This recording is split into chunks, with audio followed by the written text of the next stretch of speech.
श्रुतजलधिपारगेभ्य स्वपरमद्विभावना पटुमतिभ्य सुचरित तपोनिधिभ्यो नमो गुरुभ्यो गुणगुरुभ्य। 36 गुण समज्ञे पंचविहाचार करण संदरि से शिष्याणुग्रह कुशले धम्मायरिये सदा वंदे। गुरु भक्ति संजमेणय तरंत संसार सायरम घोरम छिन्नन्ति अट्ठकम्मं जम्मन् मरणं न पावेन्ति। ये नित्यं व्रतमंत्र होम निरता ध्यानाग्निहोत्राकुला षट्कर्माभिरतास्तपोधन्दना साधु क्रिया साधव शील प्रावरणा गुण प्रहरणा चंद्रार्क तेजोदिकाः मोक्षद्वारक पाठ पाटन भटा प्रीणन्तु मां साधवः। गुर्वः पान्तु नो नित्यं ज्ञान दर्शन नायकाः चारित्राणोर गंभीरा मोक्ष मार्गोपदेशकाः। इच्छामन्ते आयरी भक्ति काओ सुगो को तस्सालोचो संबणाण संबदर्शन संचर्योत्ताणम पंचविहाचारणम आयरियाणम आयरादि सुदनाणो देशियाणम उवज्जायाणम तीरण गुण पालन रयाणम सवुसाणम सैनिचकालम अंचेमी पूजेमी वंदामी नमम स्वामी। दुख को कमको बोहिलाओ सुगे गमनम समाहि वर्णम जिनगुण संपत्ति हो मज्जम। लक्ष्मी निवास निलयम विलीन विलयम निधाय रदिवीरम आत्मानुशासनमहं वक्षे मोक्षाय भव्यानाम।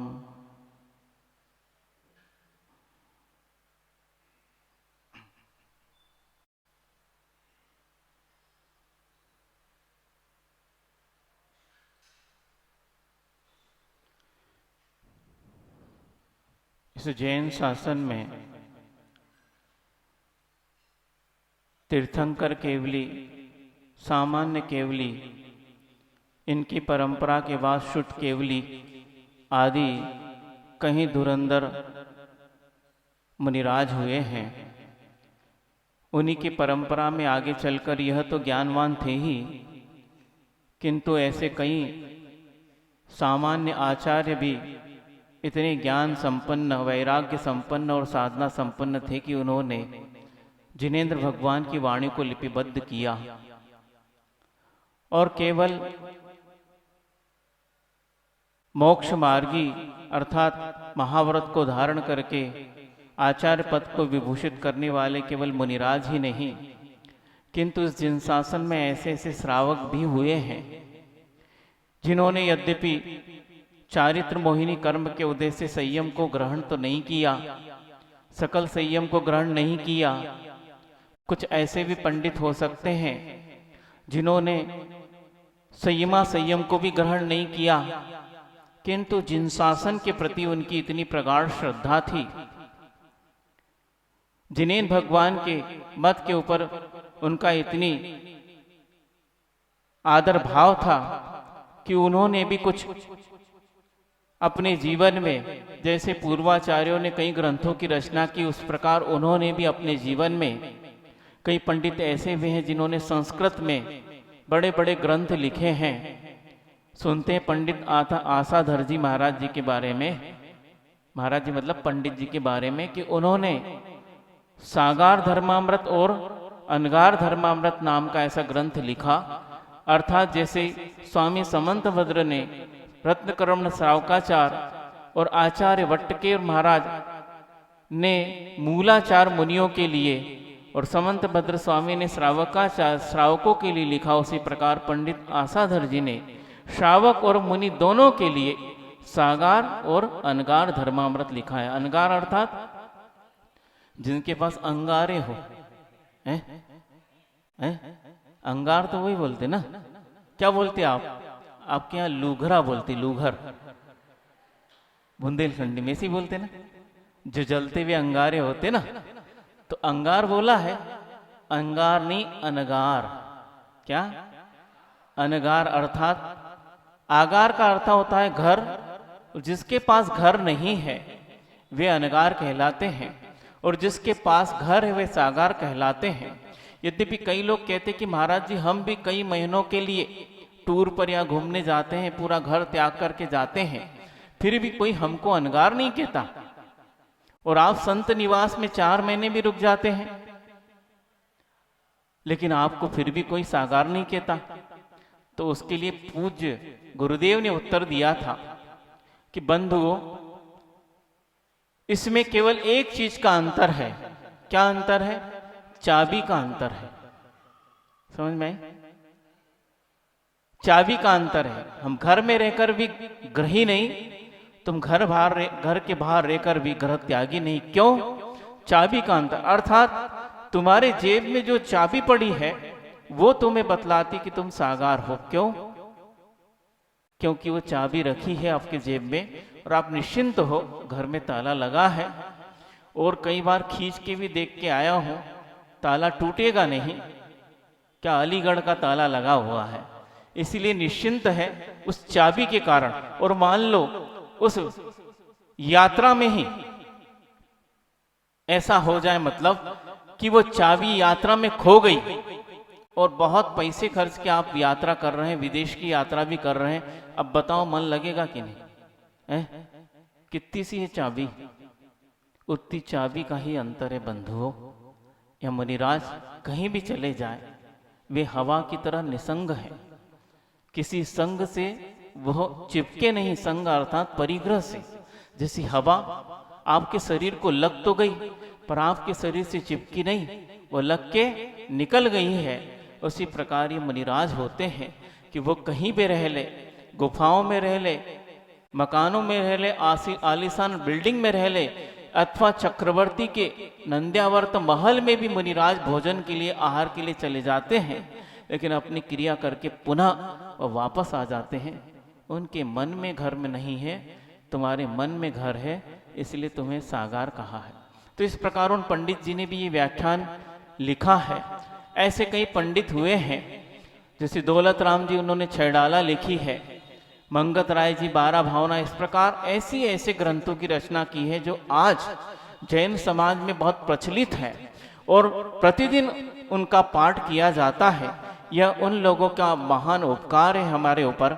इसी प्रकार एक पंडित जी, उनका नाम तो याद नहीं क्योंकि वो वैराग्य भावना लिखी तो है, लेकिन नाम भूदरदास जी ने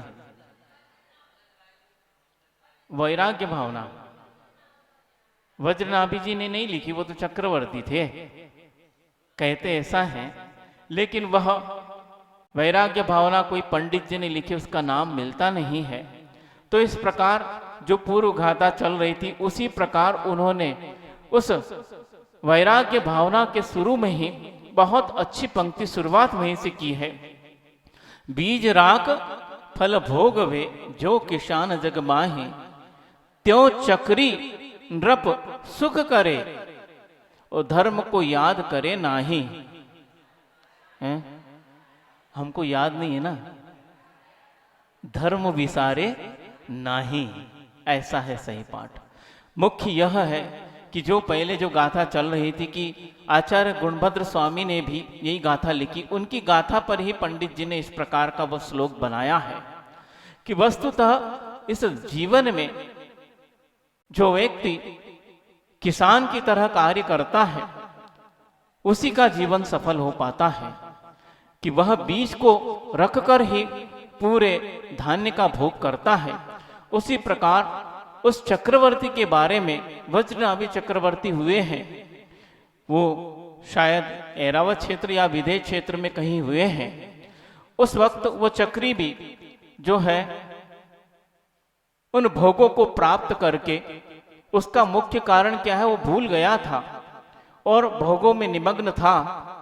एक मुनिराज जो है उसके महल के आगे उनके घर पर चर्या करने जाते हैं और वह जान लेते हैं कि यह चक्रवर्ती जो है महाभव्य प्राणी है और इसे इसी भाव से मोक्ष भी जाना है, लेकिन अभी भोगों में है ना, उसी भाव से गए।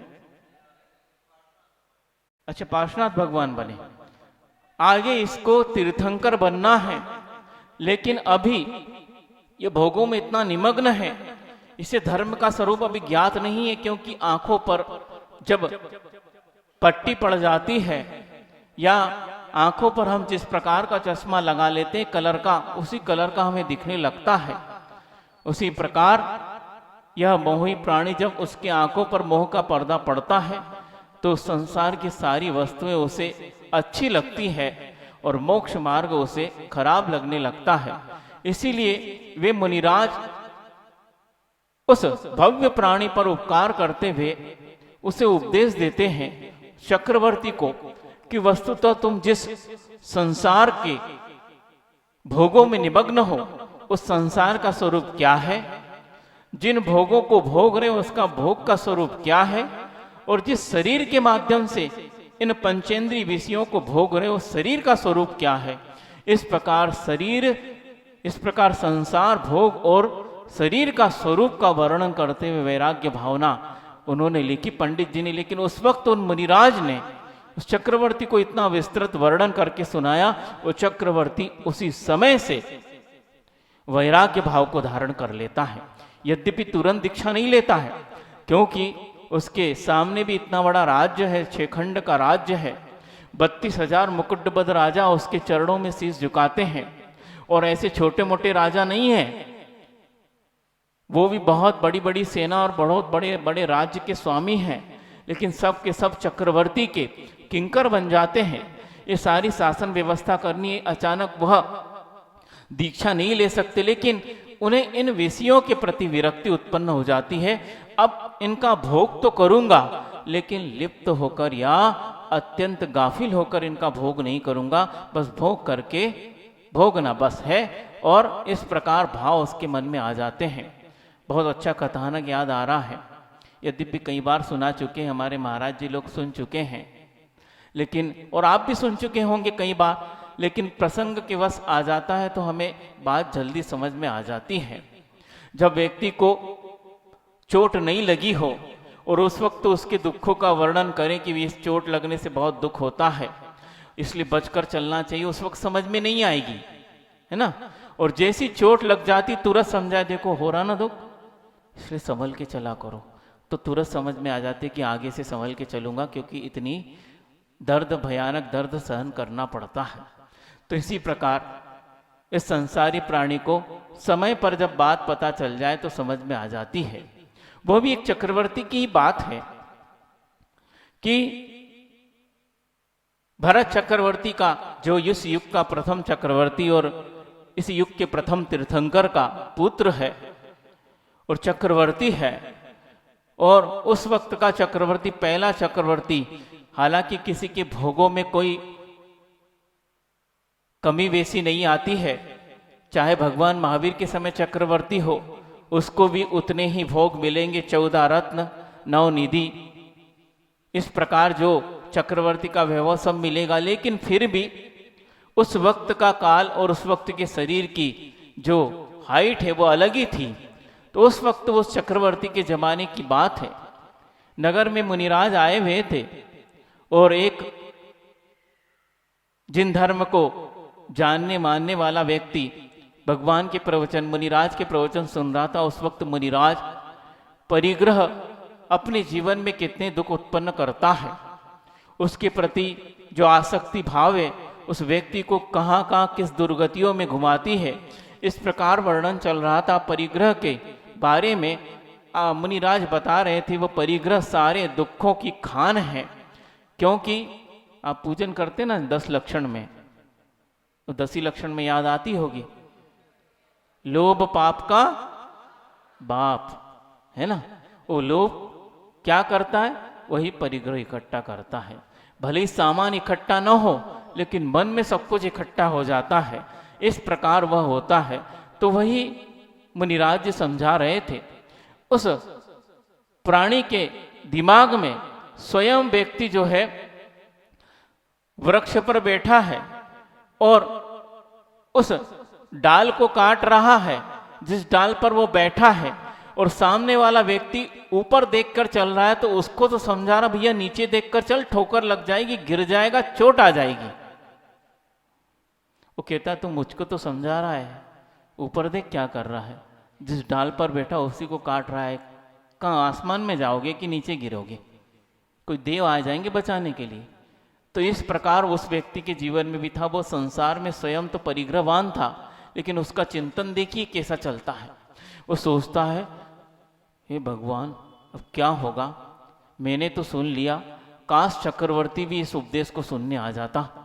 अपने महलों में भोगों में लिप्त है, उसको ये बात सुनानी चाहिए कि इस परिग्रह के प्रति आसक्ति होने से देखो कैसे पाप का बंध होता है।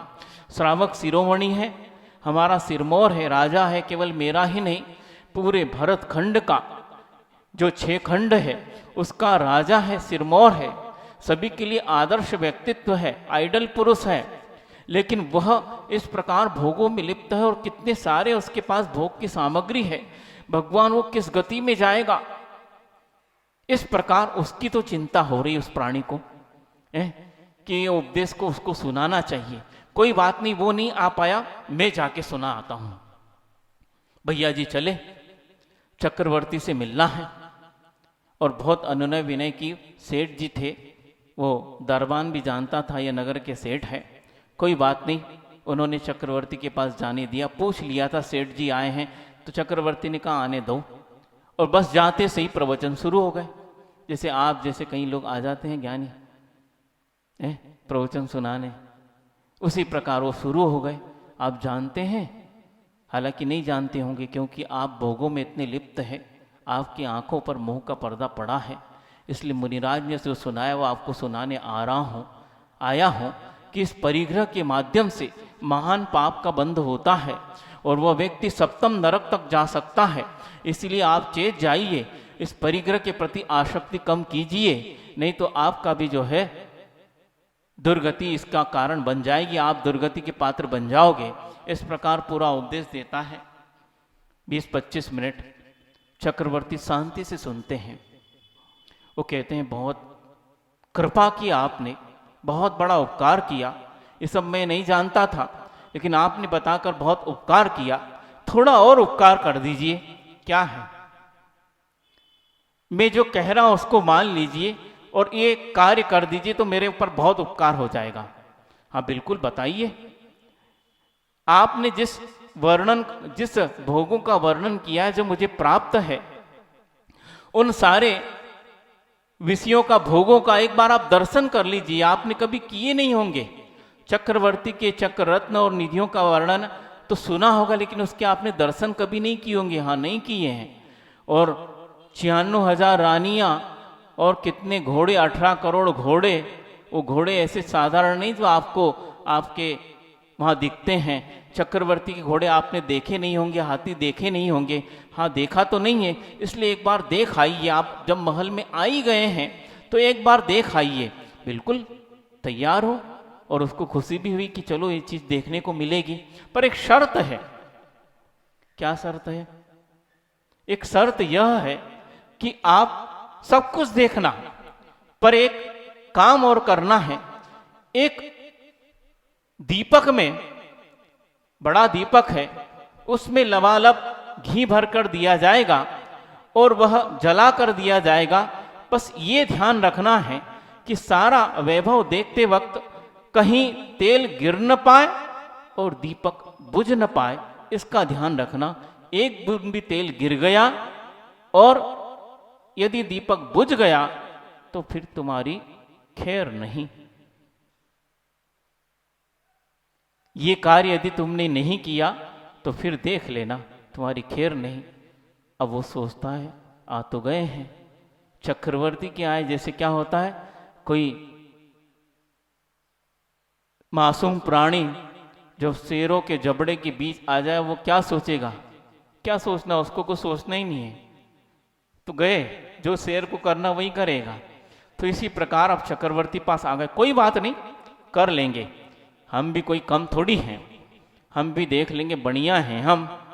और इस प्रकार वो चालू हो जाता है चक्रवर्ती की सभी निधियों को और सभी वैभव को देखने के लिए क्रम क्रम से उनकी रानियों के महलों को देखता है। एक एक नहीं, ऐसे ऐसे बड़े बड़े महल, 96,000 महल, अलग अलग, सब अलग अलग रानियों को दिए गए हैं। और एक से एक बढ़कर उस महलों की शोभा है। जब महल की शोभा है, अंदर रानी की क्या शोभा होगी, उनके रूप का भी दर्शन करता है। और इस प्रकार वो देखते जा रहा है। आयुधशाला में गया, वहाँ इतने बड़े बड़े आयुध, उसके शस्त्र रखे हैं, वज्रदंड रखा है। और इस प्रकार वह शस्त्र कभी देखे नहीं उसने, ऐसी तलवारें और धनुष इत्यादि, वह सब स्वर्ण और रत्न जटित है। और वह उसका खजाना देखता है और देख के ही रह जाता है कि इतना बड़ा खजाना कितना बड़ा खजाना, वो आप किसान लोगों ने क्या बोलते उसको, धान्य रखने क्या बनाते, बंडा, जमीन के नीचे गाड़ के या ऊपर भी रखते हैं, वो भंडे तो कहीं नहीं लगते। वो चक्रवर्ती है और 500 धनुष की उसकी काया है, आपकी तो 5 फीट की है, तो वो बंडा कितना बड़ा होता है उसके अनुसार लगा लेना। जब आप 5 फीट की और बंडा इतना बड़ा है तो वो कितना बड़ा होगा। ऐसे बड़े बड़े जो है किलोमीटरों में फैला होगा वह उसका खजाना, उसका जो खजाने को रखने का जो गोडाउन था इतना किलोमीटर में फैला होगा। और सभी जो वहां पर रत्न थे, एक से एक बढ़कर, हीरे से भी बड़े बड़े रत्न थे, एकदम चुनिंदा, और सब भरे पड़े थे। ऐसे वहां पर लाइट की आवश्यकता नहीं, सब जगमगा रहा था, सूर्य से भी ज्यादा प्रकाश हो रहा था। उसको देखा, उसने घुड़शाला में गया, हाथीशाला में गया, सब कुछ वो देख कर आ रहा है और चक्रवर्ती के पास वापस आ रहा है। चक्रवर्ती देखता है कि उसमें से घी कम नहीं हुआ। वो ये भी था कि एक व्यक्ति साथ चलेगा और घी जो है, क्योंकि जलने के कारण वह घी कम तो होगा, वो डालता जाएगा। घी में कमी नहीं आनी चाहिए, लबालब आपको दीपक भरा मिलेगा, बस आपको झलकाना नहीं है। और वो आ रहा है, देख रहा है दीपक बुझा नहीं, और जो दीपक का घी है वो कम भी नहीं हुआ है। इस व्यक्ति ने परीक्षा पास तो की है, अब देखते हैं आके क्या बोलता है। अब वो पास आते महाशय, और चक्रवर्ती कहते कोई बात नहीं, आपने परीक्षा पास कर ली है, आप धन्यवाद के पात्र हैं, अब दीपक को आप रख दीजिए। अब बताइए आपने क्या देखा, वर्णन कीजिए। कहता है क्या, कहता नहीं है, वो तो साष्टांग जो है चक्रवर्ती के चरणों में गिर जाता है। क्षमा करिए महाराज, मैं समझ गया, कच्छू नहीं देखो। देखने की फुर्सत नहीं थी, क्यों, क्या कर रहे थे, कोई काम था क्या, कोई काम नहीं था। यही देख रहा था कहीं दीपक का तेल घी न गिर जाए, कहीं दीपक न बुझ जाए, किसी चीज को देख ही नहीं पाया, केवल दीपक को ही देखता रहा। बस यही बात मैं करता हूं। तुम्हें यह लगता है यदि दीपक का तेल गिर गया और दीपक बुझ गया तो मेरी मृत्यु आ जाएगी। बस मैं भी सोचता हूं पता नहीं कब श्वास बुझ जाए और मेरी मृत्यु आ जाए, इसलिए इन भोगों की तरफ मैं आंख उठाकर देखता तो हूं पर लिप्त नहीं होता। ऐसा होता है चक्रवर्तित्व। उसने उसे समझा दिया, वो उनको समझाने आया था, ये स्वयं समझकर चला गया। इतने परिग्रह के बीच रहकर भी यह व्यक्ति इस प्रकार होता है। यह हालांकि कथानक हमने सुना भर्स है पूज्य गुरुदेव के मुख से, और महाराज जी के मुख से भी सुना है, कई बार सुना है, कहीं ऐसा लिखने पढ़ने में नहीं आता है, लेकिन एक उदाहरण दिया है। यद्यपि ऐसा नहीं कि चक्रवर्ती भोगों में निमग्न होकर भोग नहीं करता। कई लोग कहते हैं महाराज जी अभी तो आपने तारीफ कर दी, आप उसकी अब बखियां उधेड़ रहे हो, सत्य का भी स्वरूप बताना आवश्यक है। कई लोग कहते हैं भरत चक्रवर्ती घर में वैरागी थे, इसलिए बाहर आते ही अंतर्मूर्त में दीक्षा हो गई, अंतर्मूर्त में केवल ज्ञान हो गया। उनके पिताजी 84 लाख पूर्व की आयु, लेकिन 83 लाख पूर्व तक भोगों में निमग्न थे, और उनको समझाने के लिए इंद्र को आना पड़ा, वो समझ नहीं पा रहे थे। पढ़ा आदिनाथ भगवान का व्याख्यान, 83 लाख पूर्व तक, अर्थात अपनी यदि वर्षों में देखें तो 84 वर्ष की जिसकी आयु थी, 83 वर्ष तक वो भोगों में निमग्न रहे, अब एक ही वर्ष शेष रहा। ये उदाहरण के लिए दिया, मतलब वो 84 लाख पूर्व, जो पूर्व का जो वर्णन है बहुत बड़ा विस्तृत वर्णन है, कितने वर्ष होते हैं आप उसको देख नहीं सकते, इसलिए पूर्व लगा दिया है। तो इस प्रकार हालांकि संख्यात वर्ष की आयु है, लेकिन फिर भी उसका जो गणना है बहुत होती है, लेकिन हमने छोटा सा उदाहरण रूप में दिया कि इतना दीर्घ समय उस व्यक्ति ने भोगों में बिता दिया है, और अब वह दीक्षा लेने के लिए बाहर आया है, तो 1000 वर्ष तक इस प्रकार के उस पर संस्कार रहे हैं। कई लोग ऐसा कहते हैं, इसलिए भगवान आदिनाथ को 1000 वर्ष लगे केवल ज्ञान को, लेकिन चक्रवर्ती देखिए वो अंतर मुहूर्त में केवल ज्ञान कर गया, क्योंकि वो घर में ही वैरागी थे, है ना, मतलब घर में बैठते, बिल्कुल सफेद कपड़े पहन के माला लेके बैठते थे, रानियां उनके पास आती थी लेकिन वो देखते ही नहीं थे, है ना, ऐसे थे। काहे को 60,000 वर्ष तक युद्ध करने बाहर गए जब घर में वैरागी थे तो? कितने वर्ष तक? 60,000 वर्ष तक अयोध्या से दूर पूरे 6 खंडों को जीतने के लिए सेना के साथ दर दर की खाक छान रहे हैं, क्योंकि मैं चक्रवर्ती हूं। यदि मैं युद्ध करके जीता नहीं तो मेरा चक्रवर्तित्व तो निष्फल हो जाएगा। ये चक्र रत्न क्या काम का? सबको अंडर में करना है। ये किसके भाव है? घर में वैरागी के हैं? बोलो। फिर लोग कथन तो करते हैं वो वैरागी थे इसलिए। कई लोग ये कहते हैं कि कपड़े उतारते उतारते केवल ज्ञान हो गया। बहुत अच्छा, कपड़े ही में होगा है? हाँ, ये हो सकता है, बिल्कुल। हाँ, जब वो महाराज जी कह रहे हैं कि इसके लिए तो हम कह सकते कि जो राम का जो भाई था भरत, उसके लिए कह सकते हैं, इसलिए कह सकते हैं क्योंकि यह रामायण में आया है कि जब राम वनवास को चले गए और उस वक्त वो दोनों भाई भरत और शत्रुघ्न, ये दोनों भाई थे, सगे भाई थे, क्योंकि उनकी रामायण के अनुसार हम बोल रहे हैं। अपने आप इस प्रकार वर्णन तो आता है कि उस प्रकार जब वो वापस लौटते हैं, उसकी माँ ने अपने बेटे के लिए कुचक्र रच लिया था। उसको लगा था मेरा बेटा राजा बनना चाहिए अयोध्या का, इसलिए उसने दशरथ से यह वर मांग लिए थे। लेकिन जब भरत आते हैं और वो देखते हैं कि आपने गलत कर दिया है, मुझे इस राज की आकांक्षा नहीं है जिस राज के लिए इस प्रकार का कुचक्र रचना दिख जाए, जो भाई भाई में भेद करा दे, जो घर घर में दरार करा दे, इस प्रकार के राज का मुझे कोई आवश्यकता नहीं है। ये तो सारे के सारे प्रेम और वात्सल्य को समाप्त करने वाली धन संपत्ति है। इस प्रकार का भाव। और वो वापस जाते हैं भगवैया जंगल में। भैया आप वापस चलो, माँ ने गलत कर दिया, मैं क्षमा चाहता हूँ, मुझे राज की आवश्यकता नहीं। अब तो पिता का वचन पालने के लिए आ तो गए हैं, लौटूंगा तो नहीं, क्योंकि क्षत्रिय जो होते हैं वे वचन भंगी नहीं होते हैं। भंगी मतलब है भंग नहीं करने वाले होते हैं। और हम कितने भंगी हैं हमको पता ही नहीं है, क्या क्या भंग करके आ रहे हैं। लेकिन मैं राम हूं, ये काम नहीं कर सकता। फिर क्या किया जाए? मुझे राज्य नहीं करना है, आपकी चरण पादुका दे दो, वो सिंहासन पर बैठेगी, मैं प्रतिनिधि बनकर केवल कार्य करूंगा। जैसे पत्ते के ऊपर जल रहता है, बस राज्य के ऊपर मैं रहूंगा। इस प्रकार करके तो उस व्यक्ति के लिए हम कह सकते हैं कि उस व्यक्ति ने इस प्रकार का कार्य, और उसने स्पष्ट कह दिया था जैसे ही आपका राज्य में कदम होगा और मैं जंगल की ओर चला जाऊंगा। उस व्यक्ति ने वही किया, उस भरत ने। और उसके पूर्व भाव की घटना सुनिए, बहुत ही मार्मिक घटना है।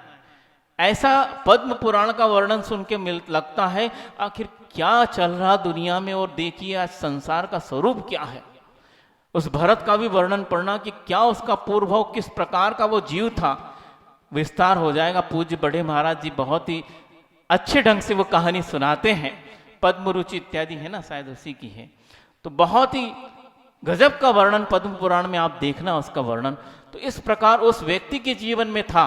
लेकिन यह चक्रवर्ती है, उसके पास भोग तो थे, लेकिन ऐसा नहीं कि वह ऊपर ऊपर से भोगता था, ऐसा नहीं, वह भी गहराई से उस लिप्त होकर भोग को भोगता था। इसलिए घर में वैरागी ऐसा कहना जो है केवल कथन मात्र है बंधुओं। हाँ, कोई घर में रहकर वैराग्य प्राप्त नहीं कर सकता। हालांकि घर में ही वैराग्य आता है, लेकिन वैराग्य आने के बाद घर में रह जाए, ऐसा व्यक्ति नहीं देखा। अब घर में काय टिके हो? वैराग्य आ गया ना तो निकल जाओ, टिके क्यों हो? हाँ, आ तो गया है, अब थोड़ा सा और व्यवस्था कर लूं। किसकी व्यवस्था? सब अपने आप व्यवस्थित हो जाएंगे। जब तुम आए थे तुम्हारी कौन व्यवस्था कर रहा था? स्वयं व्यक्ति अपने पुण्य और पाप के माध्यम से इस संसार में व्यवस्थित होता है, कोई किसी की व्यवस्था नहीं करता है। ये तो कहने की बात है कि वैराग्य आ गया था, वो वैरागी जीवन जीते थे, ये सब केवल कपोल कल्पना है, ऐसा नहीं। लेकिन फिर क्यों हो गया? था उस व्यक्ति के ध्यान में इतनी जबरदस्त क्षमता कि अंतर मुहूर्त में वो काम कर लिया जो वर्षों में आदिनाथ नहीं कर पाए। अंतर मुहूर्त में कर लिया, लेकिन घर में ये अभ्यास नहीं किया था कि वहां अभ्यास करते और आके एकदम, जैसे खिलाड़ी लोग जो है नेट पे प्रैक्टिस करते हैं और मैच में आके सीधी शतक ठोक देते हैं। ऐसा है क्या? कहीं जीरो पे भी निपट जाते हैं, निपटते कि नहीं है? प्रैक्टिस तो बहुत करके आए थे वो। ये क्या है? ये केवल अपने कर्म का है। हो सकता आदिनाथ भगवान के कर्म इतने जड़े जमाए थे, उन्हें काटने में उन्हें समय लग गया, और उसके कर्म थोड़े कम जड़े जमाए थे, इसलिए काटने में उसे सहूलियत हो गई। कार्य तो वही है, बिना कर्म कटे केवल ज्ञान नहीं हुआ। दोनों ने कार्य वही किया, लेकिन घर में कर्म काट नहीं रहे थे, वहाँ तो बंद हो रहा था। लेकिन फिर भी अब दोनों बात कह दी। एक तरफ तो तारीफ कर दिया आपने कि भोगों में लिप्त नहीं रहता था, और एक तरफ आपने कह दिया कि घर में वैरागी नहीं था। बात दोनों है, इसलिए समझना, हमें नयों के माध्यम से समझना है इन बातों को कि इसलिए क्यों कहा, क्योंकि वस्तु तो इतने भोग होने के बाद भी उसको छोड़ने के परिणाम उस चक्रवर्ती में थे, और वो छोड़ गया। हमारे पास फूटी कोड़ी नहीं होती है, लेकिन छोड़ने के भाव भी नहीं होते। इसीलिए वो उदाहरण दिया कि इतना वैभव होकर भी वो लिप्त होकर नहीं भोग रहा है, इस प्रकार का उदाहरण दिया। तो यह कथानक इसलिए दिया क्योंकि उस व्यक्ति को, चक्रवर्ती को पता है कि यह जो संपदा मिली है ये धर्म के माध्यम से मिली है, इसलिए इस जीवन में कभी भी धर्म को हम भूलना नहीं चाहिए। यदि संपदा कम भी हो जाए, बहुत अच्छा एक व्याख्यान सुना था, पढ़ा था, सुना तो नहीं था। वस्तुतः पाप किसको कहते हैं, पाप का उदय किसको कहते हैं? कई लोग कहते हैं जैसे मान लो हमारी इष्ट वस्तु का वियोग हो जाए तो पाप है। थोड़ा गहराई से सोचना, हालांकि दोनों बात बताएंगे कि जो कोई इष्ट वस्तु आपकी, मान लो संपत्ति आपकी इष्ट है और वो अचानक लॉस हो जाए आपको, और ये पाप का उदय आ गया। ये पाप का उदय तो है, जो प्राप्त आपके पास था और वो समाप्त हो गया, घट गया, कम हो गया पाप के उदय से। पर मुख्य पाप यह नहीं है, ध्यान से सोचना, मुख्य पाप यह नहीं है। मुख्य पाप जो है, जो दुख देता है वस्तु तो वो पाप है। और दुख क्या दे रहा है? केवल संपत्ति का नाश होना दुख नहीं दे रहा है। समझ रहे बात को हमारी? संपत्ति का नष्ट होना दुख नहीं दे रहा है। अब वो संपत्ति कैसे पुनः प्राप्त की जाए, उसको मैं कैसा इकट्ठा करूं, उसे पुनः प्राप्त करनी है, इस प्रकार की जो तृष्णा है वो दुख दे रही है। मान लो किसी व्यक्ति की संपत्ति नष्ट हो गई, वो संतोषी है, चली गई, अपनी थोड़ी थी। जब मैं आया था खाली हाथ आया था, यहां पुरुषार्थ करके कमाया, वो चला गया, पुनः पुरुषार्थ करके कमा लूंगा, दुख की क्या बात है? उस व्यक्ति के जीवन में पाप का उदय आने के बाद भी पाप का उदय नहीं है। समझ में आ रही बात? चली तो गई, उसको दुख नहीं हो रहा है, क्योंकि संतोष के माध्यम से उसने अपने आप को सांत्वना दे दी। चली गई और कमा लेंगे। इसको हाथ का मेल कहा गया है कवियों ने, आचार्यों ने। यह हाथ का मेल पुनः आ सकता है, इसलिए उसके जाने में दुख नहीं हो रहा है। लेकिन एक व्यक्ति है जिसे तृष्णा है, और वो इसी तृष्णा के बल पर संपत्ति इकट्ठी कर रहा था, लेकिन अचानक लॉस हो गया। अब उसके दुख का पारावार नहीं है। दुखद घटना यहां भी घटित हुई, लेकिन वो दुखी नहीं हो रहा है। और दुखद घटना वहां भी घटित हुई, वो दुखी इतनी मात्रा में हुई भी नहीं नष्ट कि वो रोड पर आ गया। करोड़पति है लेकिन रोडपति नहीं हुआ अभी। लेकिन फिर भी तृष्णा इतना गया क्यों? अब पुनः कमाना है, और उसकी तृष्णा इस प्रकार बढ़ रही है, वो तृष्णा दुख दे रही है। इसलिए आचार्य ने कहा वस्तुतः पाप का उदय तो यह है, ये संपत्ति घट जाए उसको वास्तविक पाप नहीं कहते, यदि पाप के उदय में हुई है, लेकिन उसके प्रति जो तृष्णा है, उसके प्रति जो प्राप्त करने की पुनः वांछा है, और उसके लिए जो परिश्रम कर रहा है, वह व्यक्ति के लिए पाप का उदय वो दुख दे रहा है। और यदि व्यक्ति संतोष धारण कर ले तो यह उसके पुण्य का उदय हो जाएगा कि उसको दुख नहीं हो रहा इसके जाने के बाद। है ना? बात समझ में आएगी नहीं? इसीलिए वस्तु तो दुख देने वाला कौन है? स्वयं का परिणाम, जो तृष्णा रूप परिणाम है, वह अधर्म रूप परिणाम है, वो दुख दे रहा है। संपत्ति का आना जाना सुख दुख नहीं दे रहा है। मान लो संपत्ति आ भी गई तो क्यों सुख मिलता है? अब मैं करोड़पति हो गया है? पैसे ने आके कहा कि हम आपको पास आए हैं, अब तुम करोड़पति हो गए हो। किसी की नोट की गड्डी आप राख के सामने देख लेना तिजोरी में से थोड़ा बाहर निकाल के किसी के सामने मत निकालना अकेले में। वो गड्डी आपको बोल रही मैं आपकी हूँ, नोट की गड्डी। अब तो 1000 की तो है नहीं, 2000 की भी शायद नहीं है, अब तो 500 की होगी सबसे बड़ी। उसको सामने रख के देख लेना और वो कहेगी मैं आपकी हूँ और आपको मैंने करोड़पति, अरबपति और उसके आगे क्या, खरबपति, पद्मपति, शंखपति, ये सब आगे आगे ये बना दिया है। बताओ आज तक किसी गड्डी ने कहा हो? बोलो, कोई तो बोलो, है नहीं किसी के पास क्या गड्डी? तो कौन बोलता है? बोलो, कौन बोलता है? हम बोलते हैं, ये हमारी है, हम इसके स्वामी हैं, हम करोड़पति हो गए, हम अरबपति हो गए, खरबपति हो गए। किसने कहा आप हो गए? उसने तो नहीं कहा, क्योंकि वह जानती है, यद्यपि वो गड्डी नहीं जानती, फिर भी एक प्रसंग दे रहे हैं, एक रूपक बना के। वो गड्डी जानती है आज इसकी, कल किसी और की। जिसका पुण्य है मैं उसकी, जिसका पुण्य नहीं है उसकी कुछ नहीं। समझे आप? यह संपत्ति पुण्य की चेरी है। चेरी मतलब दासी। वो तुम्हारी दासी नहीं है। जिसका पुण्य है उसके पीछे लगी रहती है, और जिसका पुण्य नहीं है तो उसके पीछे भले लग जाओ, मिलने वाली नहीं है। तो चक्रवर्ती वह सोच रहा है कि जिस प्रकार ये सांस का आना जाना है, ये कब आएगी कब चली जाएगी पता नहीं, उसी प्रकार यह जो संपत्ति है वे भी श्वास की तरह है, कब आएगी और कब चली जाएगी पता नहीं चलेगा। आते वक्त भी नहीं समझ में आता और जाते वक्त भी नहीं समझ में आता है। इसीलिए हमें सावधान रहना चाहिए। चक्रवर्ती ने उस सेठ को समझा दिया, बंधुओं आप भी सावधान रहिए कि हम इसमें गाफिल न हो। जितना हमारे पास धन वैभव संपन्नता आती है, हम उस धर्म को न भूलें। जब भी आपके पास आए तुरंत याद करना, ये केवल मेरे धार्मिक परिणामों का ही फल है। आता है किसी को याद है? सोयाबीन में मान लो भाव चढ़ गए हैं, 5000 का बोरा लिया था 8000 का हो रहा है। सच सच बताना दिल पर हाथ रखकर, किसी को याद आया कि भगवान ये सब आपकी कृपा है, यह धर्म की कृपा? किसी को याद आया? कभी नहीं आता होगा। इसी का नाम है बंधु, आपने धर्म विसार दिया है। जो कुछ भी मिल रहा है उस धर्म का परिणाम है। महाराज जी, कई लोग ऐसे दिखते हैं, कई प्रश्न करते हैं, बहुत पापी है, सप्त व्यसनी है, लेकिन उनकी समृद्धि बढ़ती चली जा रही है। बंधु, ये धर्म बहुत सस्ता नहीं है। क्या ये कब बांधा और कब तक फल देता है, इसका कोई भी पतियारा नहीं है। एक सेकंड नहीं, उस सेकंड के भी करोड़ों हिस्से कर दो।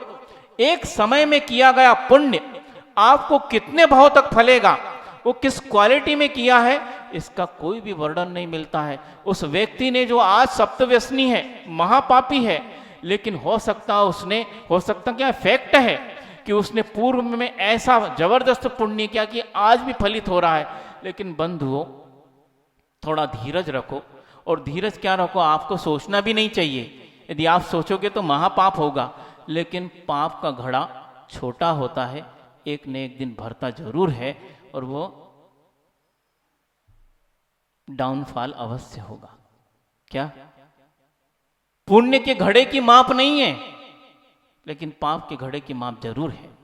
वो एक दिन भरेगा और फूटेगा, लेकिन उसके लिए तुम इंतजार करोगे तो तुम्हारा सबसे पहले भर जाएगा।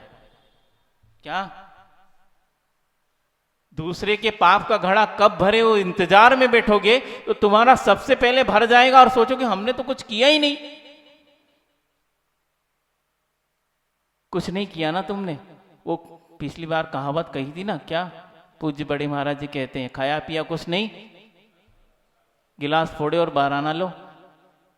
तो इसी प्रकार क्या नहीं कर रहे हो, मन से सब कर रहे हो। वचन और काय से भले ही नहीं कर रहे, मन से सोच रहे उसका कब घड़ा बढ़े, कब घड़ा भरे, कब घड़ा भरे और फूटे, मैं देखना चाहता हूं। यही तो महापाप है। वो काय से कर रहा, वचन से कर रहा है और मन से भी कर रहा है, लेकिन तुम केवल मन से करके इतनी जल्दी घड़ा भर रहे हो बंधुओं। इसलिए किसी के बारे में सोचो मत, वो क्या कर रहा है, उसको क्या मिल रहा है, ये तुम्हारे बही खाते का सवाल नहीं है। अपना बही खाता अपन चेक करो तो निश्चित रूप से तुम्हें सीए की डिग्री सही में मिल सकती है। हाँ, जो सीए की डिग्री मिली है वो दूसरे के बही खाते चेक कर रहे हैं। आपको अपना करना है तो वस्तुतः सीए की मतलब ऊपर की डिग्री मिल जाएगी। इसीलिए बंधु ये आचार्य परमेष्टि कह रहे हैं कि तुम धर्म को कभी मत विसारना, क्योंकि आज जो फल मिल रहा है वो धर्म का दिया है। और मान लो पाप करते हुए भी तुम्हें पुण्य का फल मिलता जा रहा है, वो पुराना है, उसको पुराना इतना जबरदस्त है कि वो अभी कार्य नहीं कर रहा है। मान लो कई लोग यह भी कहते हैं, जैसे किसी को कुछ नशे की चीज त्याग कराओ, जैसे मान लो गुटखा खाते हैं, बताते भैया देखो स्पष्ट इस पर लिखा है। महाराज बरसों से खा रहा हूँ, कछु नहीं हुआ अभी तो। उस पड़ोसी भी, उसकी उम्र जो है 75 होने लगी, वो बचपन से खा रहा है, आज तक कुछ नहीं हुआ। यह उसके अंदर की क्षमता है शरीर की कि उसके रोग प्रतिरोधक क्षमता अच्छी है, इसलिए उसको रोग ने अटैक नहीं किया है। लेकिन कोई आप पर भरोसा है कि आपके साथ ऐसा नहीं होगा, दूसरे के साथ ऐसा नहीं हुआ तो मेरे साथ भी ऐसा नहीं होगा, ये भरोसा मत रखना। सबके अलग अलग कर्म हैं, वे उसके अनुसार फल देते हैं। उस व्यक्ति की रोग प्रतिरोधक क्षमता अच्छी है, इसलिए वह इस प्रकार का कार्य करते भी और उसके जीवन में हो सकता है पुण्य भी अच्छी मात्रा में हो, इसीलिए यह कार्य हो रहा है कि वह अभी तक रोगग्रस्त नहीं हुआ। लेकिन हमें अपना पता नहीं है कि हमारे साथ क्या हो सकता है, इसलिए ये पाप कर्म से हमेशा बचना चाहिए। नहीं तो वो पाप करते चले जा रहे हैं तो उनको कुछ नहीं हो रहा, तो हम भी करते चले जाओ, तो करो, करते चलो। उसको गड्ढे में गिरने से कुछ नहीं हुआ, ये नहीं करते हैं। उसको पाप करते हुए देखते हैं और उसको अभी तक कुछ नहीं हुआ, समृद्धि भरपूर है और बढ़ती चली जा रही है, तो हम भी इस प्रकार का कार्य कर लेते हैं। तो मान लो वो व्यक्ति गड्ढे में गिर रहा है, उसको चोट नहीं आई, तुम भी गिरो ना, क्यों डरते हो? मान लो कोई 10 फीट ऊपर मंजिल से गिर रहा है, कूद रहा है और उसको कुछ नहीं हुआ, आप गिरोगे? हाथ खड़ा करके बताओ कौन गिरेगा? कोई नहीं आ रहा, क्यों? यहां क्यों डर रहे हो? जब वो पाप करते हुए भी उसका जो है संपत्ति का नाश नहीं हो रहा और बढ़ती चली जा रही है, तो आप उसको देखकर पाप तो करने लगते हो। लेकिन जब वो कूद रहा है और उसको चोट नहीं लगी तो आप भी कूद जाओ, आपको भी नहीं लगेगी। यहां डर जाते हैं बंधुओं। भेड़ होती ना, भेड़, कहीं कहते ना उदाहरण, भेड़ चाल मत चलो, ये क्यों देते उदाहरण? बोलो क्या होती है भेड़? वो भेड़ हजारों की संख्या में होती है, लेकिन उसको चलाने वाले में 1000 व्यक्ति नहीं चाहिए, एक ही काफी है। और वो भी जो है ज्यादा नहीं काम करता, अगली जो सबसे पहले नंबर की भेड़ है उसको कंट्रोल करता है, उसकी दिशा निर्धारित कर देता है। अब सारी की सारी उधर से चलती है। मान लो वो पहले नंबर की भेड़, गड्ढा था लेकिन वो मस्ती में थी, वो गड्ढे में कूद गई, अब सबको कूदना है, गड्ढा छोटा है, खड़ी रहेंगी लाइन में। क्यों खड़ी क्यों? चलो रास्ता तो है, नहीं गड्ढे में कूदेंगे। क्या है? वो क्यों कूदी, हम भी कूदेंगे। तो ये क्यों नहीं करते तुम सब भेड़ चाल? एक कूदा तुम भी कूद जाओ। वहां हमें अपने शरीर की ओर नजर आती है। तो बंधुओं, ये यही है कि हम दूसरे को देखकर अपना धर्म या अपना आचरण तय न करें। हमारा अपना आचरण हमें अपना फल देगा। दूसरे का आचरण दूसरे को दे रहा है, उसको देखकर हम आचरण बनाएंगे तो निश्चित रूप से आपको कठिनाई होगी जीवन में। इसलिए आचार्य परमेष्टि कह रहे हैं कि इस धर्म को कभी विसारना नहीं। चक्रवर्ती नहीं विसारते, बड़े बड़े महापुरुष इसको भूल नहीं जाते, क्योंकि उन्हें ज्ञान है इस धर्म को भूले तो सारा जीवन शून्य हो जाएगा, ये सारी की सारी संपत्ति हमारे कुछ काम नहीं आएगी। लेकिन यदि धर्म है तो हमारा जीवन बिल्कुल सुख शांति से चल सकता है, चाहे संसार में रहे चाहे किसी मार्ग में रहे। जहाँ धर्म रहेगा हमारे जीवन में सुख शांति रहेगी। इसलिए धर्म को कभी भी किसी भी समय किसी भी क्षेत्र में किसी भी परिस्थिति में हमें नहीं भूलना चाहिए। यही इस गाथा का उद्देश्य है, अहिंसा परमो धर्म की। बोधि समाधि परिणाम शुद्धि स्वात्मोपलब्धि शिव सौख्य सिद्धि चिंतामणिम चिंतित वस्तु द्वादशम दिवाणी माता की जय। परम पूज्य आचार्य विद्यासागर महाराज की जय। परम पूज्य निर्यापक समय सागर महाराज